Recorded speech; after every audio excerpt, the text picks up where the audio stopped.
Hey everybody.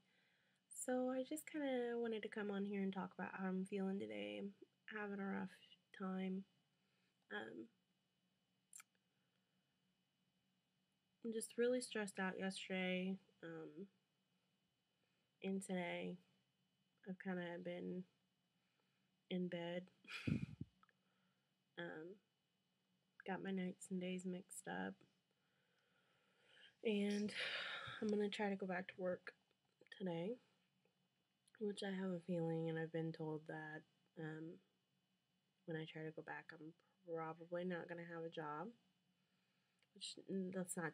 Don't feel bad. Don't feel bad, because it'll be okay. Been really sick to my stomach and upset. With the whole thing going on with my sister. I'm just really worried about her.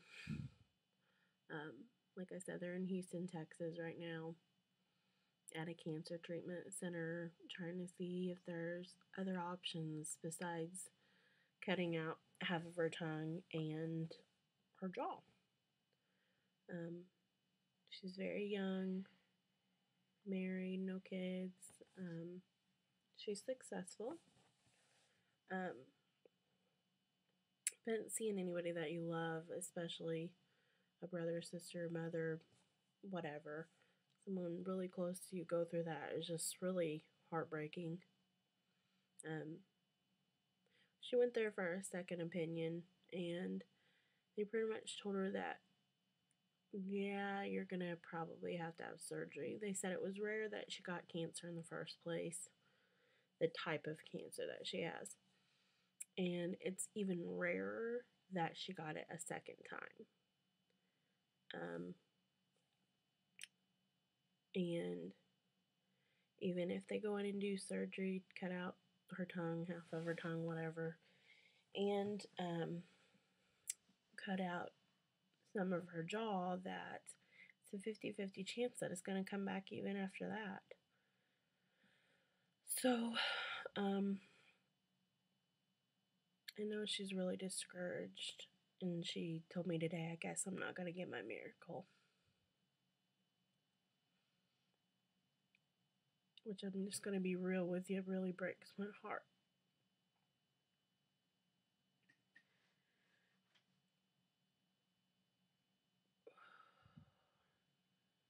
I know that she can still have a miracle.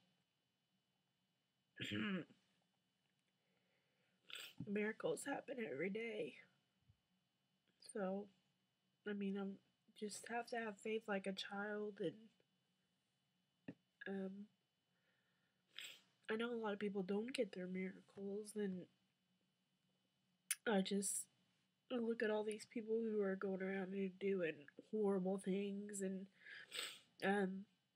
drugs and alcohol, and not that alcohol's wrong, but I mean abusing, um, and abusing their body and taking advantage of people and doing horrible things, and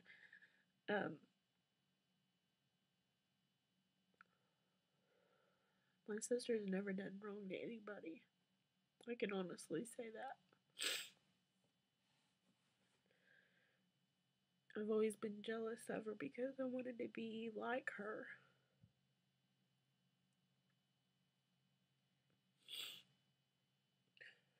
She was my big sis. I always wanted to wear her clothes.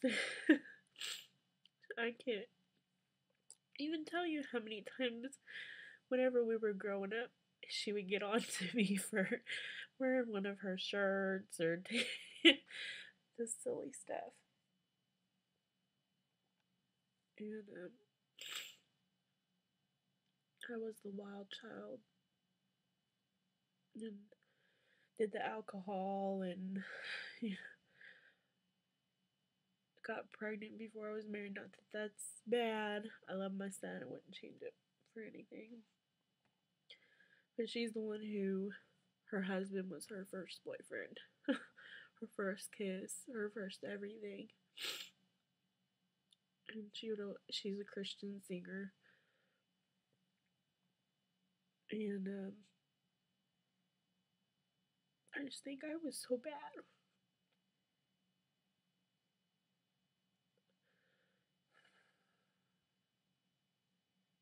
she doesn't deserve to have to be in that pain and suffering. Not that anybody deserves it, but least of all her. And I just don't understand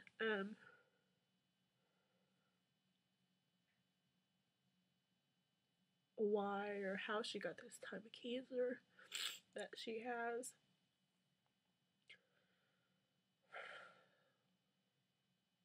Because it's just so rare.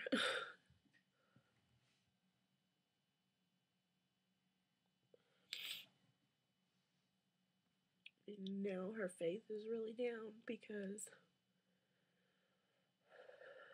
you know, she went through chemo and radiation and feeding tube and almost died and came back.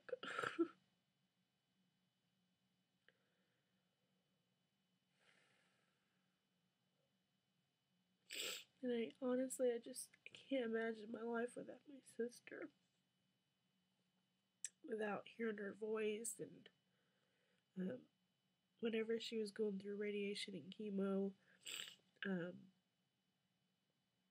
before I would call her voicemail, even though I knew she wouldn't answer because she didn't feel good. I would call her voicemail just to hear her voice, her normal voice. And even though I hear that now, I mean, after they do, if they do this surgery, they're going to give her more radiation, more chemo, and cut out half of her tongue. And I know that they, gave her hope for, her speech and being able to talk and stuff like that. And I know there's hope, but it's just so hard whenever you're so beaten down and so, upset, and it's just hard. And I'm praying for her. I try to be upbeat and positive for her. And I told her on Skype earlier, I said, we don't quit during halftime. And she said, no, it should be we don't quit during piece of shit time. Excuse me.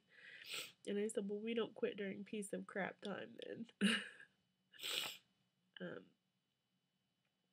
And she said, I just don't care anymore. And I said, yes, you do. And she said, well, maybe the Lord's having Benadryl talking. So she's still trying to be funny.